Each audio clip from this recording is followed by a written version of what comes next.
folks, welcome back to Start Select, the video game news safari in which we hunt elusive rumours across the wild plains of the internet before shooting, stuffing and mounting them over the fireplace here at GameSpot Basecamp.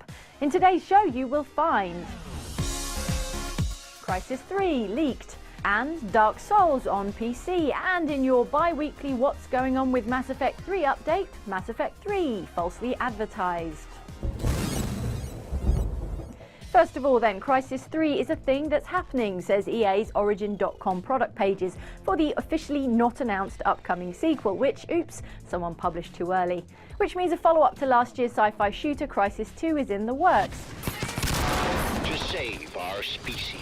From the looks of the product pages, you'll be back inside a natty nanosuit and shooting it out in a modern cityscape, maybe New York as in Game 2. You'll also be wielding, says the leaked box art, some kind of super advanced cybernetic dart launcher that is a bow and arrow with extra bits on it.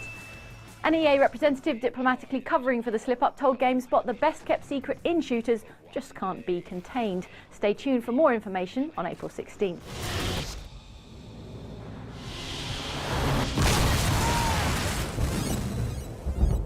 Second of all, Dark Souls is coming to the PC, and about time too. The action RPG, which lest we forget is hard as diamond-tipped nails, will be out for the PC this August under the name Dark Souls Prepare to Die Edition.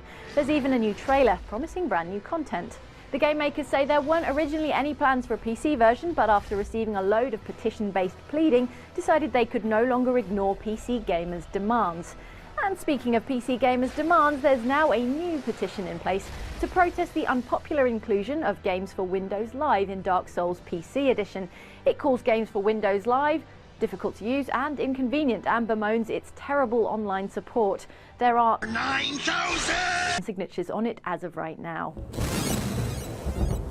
And finally, because barely a day goes by without something from the saga of the fan-displeasing Mass Effect 3 ending, here's a word from ethical business watchdog, the Better Business Bureau, whose Director of Marketplace Services blogs, "The issue at stake here is, did BioWare falsely advertise? Technically, yes they did."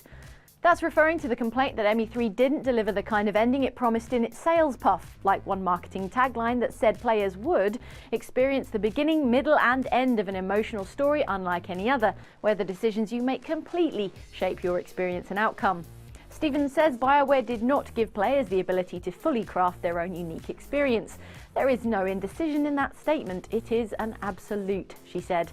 "We've got you there, BioWare. When I buy a space hamster in Game 2, I need that decision to impact meaningfully on the bit in the end of 3 where Shepard tank son and it otherwise, what's the point?" See, I finished it, but now I can't talk about it. Hey-ho.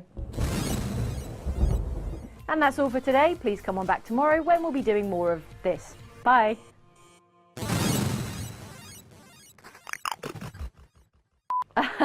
Why is it always 9,000 things?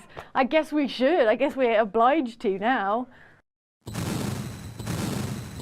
Hey, thanks for sticking around. You know how you like games and also videos and videos about games? Well, you can have more of those made by Start Select by clicking over here. And for more generally from GameSpot on YouTube, you can click over here. And with that, I'm out of here, but I'll be back tomorrow with Seb. See you then.